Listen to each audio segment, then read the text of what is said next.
Assalamu alaikum. Машина Кейдж каналының көрүүчүлөрү жана жазылуучулары. Жыйынтыктоочу видеого келдик. Бүгүн 18 июль 2021 жыл. Апта күнгө жекшемби Ош шаарында Жапалак унаа базарындабыз.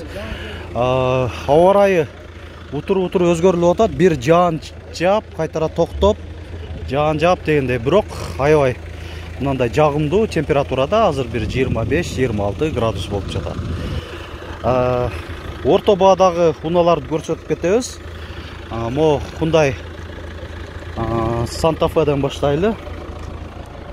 2005, объему 2, 450 000 сом. Алмашуу жолдору бар окшойт. Коробка автомат.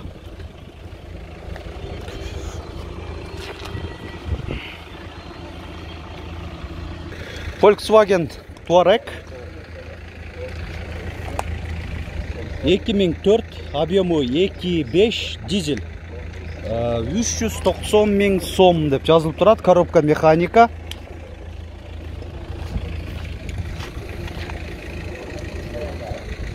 Камера заднего вида бар.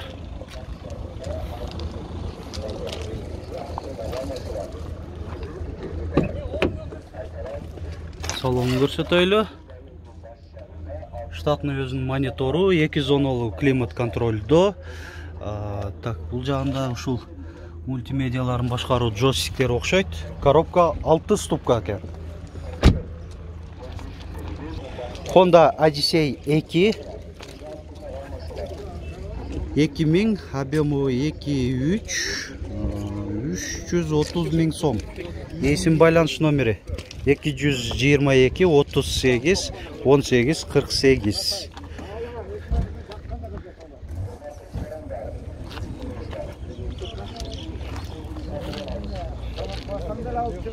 Opel Zafira. Jet орунбу? Jet орунду экен. 2000, объему 1.6, коробка механика. Алдыңкы айнектери электро көтөргүчтө. 250 000 сом деп атат, айтылышпас. Mercedes-Benz C-класс 203 кузовта.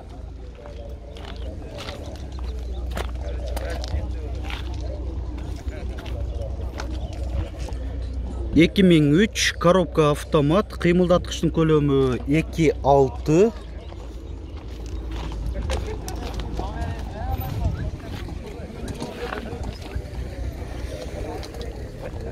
Eki 6 же eki 4 bü?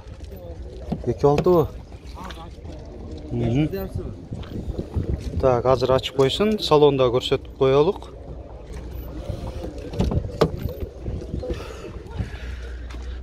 Ки салону отуруштары кожа, жакшы эле абалда чындыгында. Мына айдоочу жак көбүнчөсү жабыркайт, ошо каптал жагы.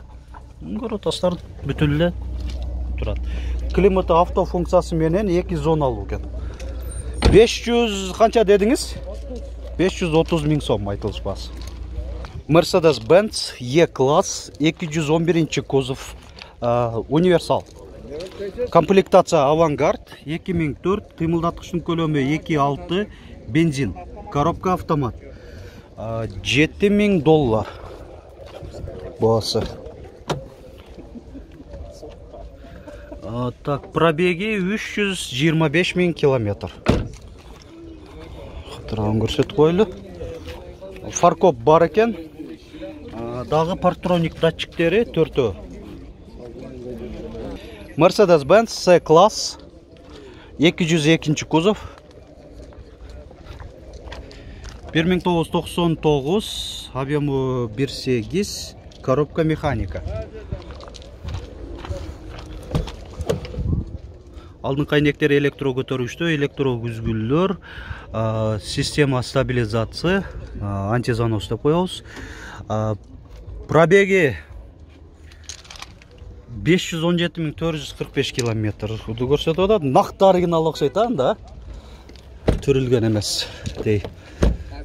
Машина Кейдж каналы.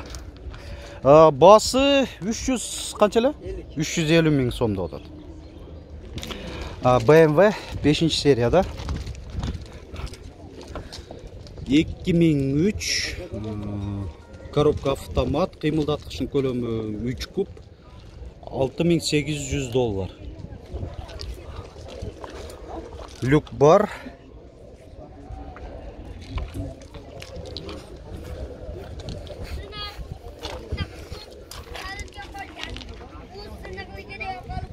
Kia K5 2011, объемы 2, заводской газ.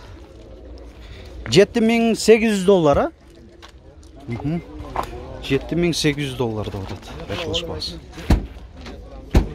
Toyota Avensis экинчи мугундагы 2007, объемы 2, коробка механика. 580 миң беле? 580 миң сомдо отат. Салону. Кожаный чехолдор кадалган экен, а? Чехолда бирок жакшынакай экен, чынында. Жакшы көрүнөт. Мультируль, электрокүзгүлөр, фара омывательдер да бар экен. Баскычы менен. Климаты 2 зоналуу. Монохромный электронный дисплей менен көрсөтүлөт. Подогрев сидений дагы бар. Седан. Honda Jazz 2008, коробка вариатор, объемы 1.4.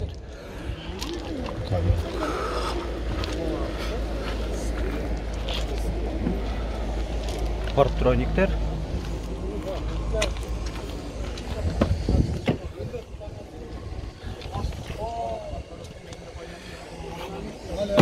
$580 миң сомдо отат.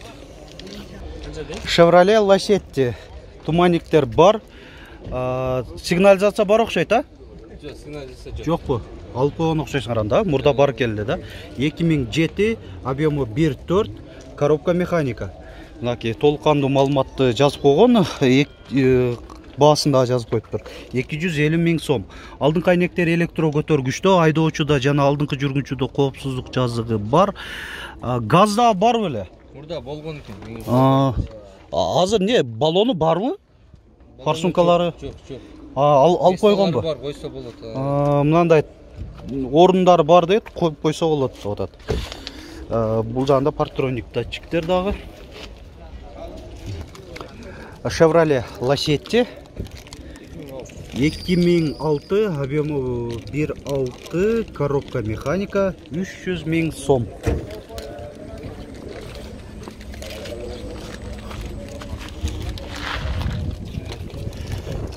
Көрсөтөйүн. Подлокотник бар, мультируль. Deo Lacetti 2004, объемы 1.6, коробка автомат. 330 миң сомдо отат.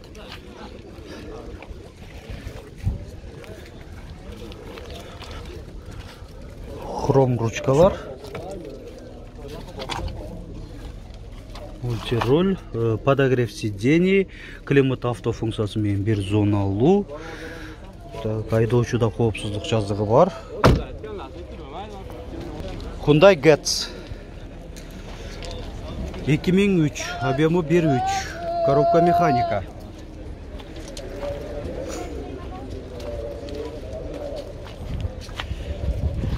$300 миң сом айтылыш баасы. Алдыңкы айнектер электро көтөрүштү, электро күзгүлөр, кондиционер барбы? Бар экен. Айдоочуда жана алдыңкы жүргүнчүдө коопсуздук жазыгы бар. Корректировка фар 3 режимде. Бул жакта Honda Jazz'да көрсөткөн аракет жасайлычы. Салам алейкум, канчада отасыздар Honda Jazz'ды? 480 миң.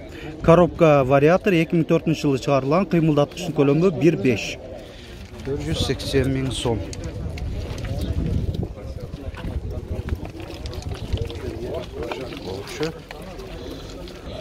Hyundai Getz Restyling 2008, объемы 1.4, коробка механика.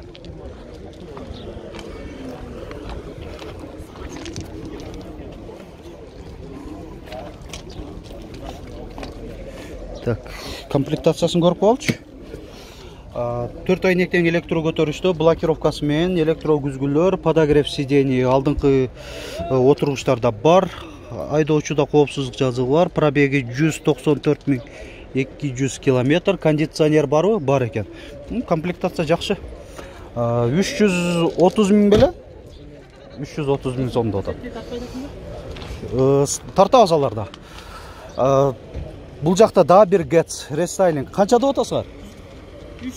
300 миң. 2005 кыймылдаткычтын көлөмү 1 300 миң.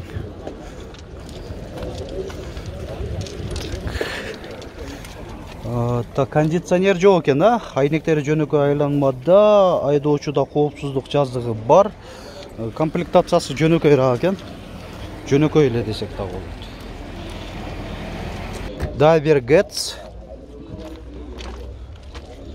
4 айнектен электро көтөргүчтө, подогрев сидений бар, кондиционер печка, айдоочуда коопсуздук жазыгы бар. Туманниктер 2004, объему 1.4. 300 миң дедиңер эле? 290 миң. Hyundai Getz 2005, объему 1.4. 320 миң сом. Коробка механика. Мына жабык турат.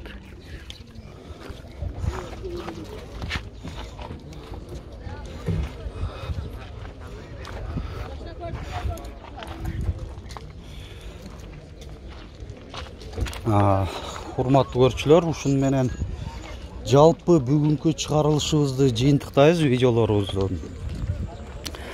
Chevrolet Cruze'дарды күткөн көрүүчүлөрүбүзгө эми алдыбыздан чыккан жок, чындыгын айтканда. Чыкса дагы бая баалары такталбай, жада келсе маалымат кагазы дагы жок экен. Ошого байланыштуу тарткан жокпуз. Мисалы үчүн Solaris'те дагы мындай баасын толук жазбай коюшат. Тура түшүнүңүздөр. Кудай бурса кийинки чыгарылышта дагы аракет кылабыз тартып чыгарганы. Бардыгыңыздарга ишиңиздерге ийгилик каалайм. Чын ден соолук.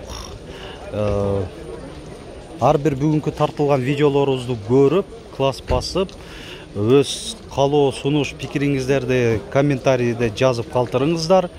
Биз ошого комментарийге да карап, мындай көп сурангандар унааларды тарткан аракет жасайбыз.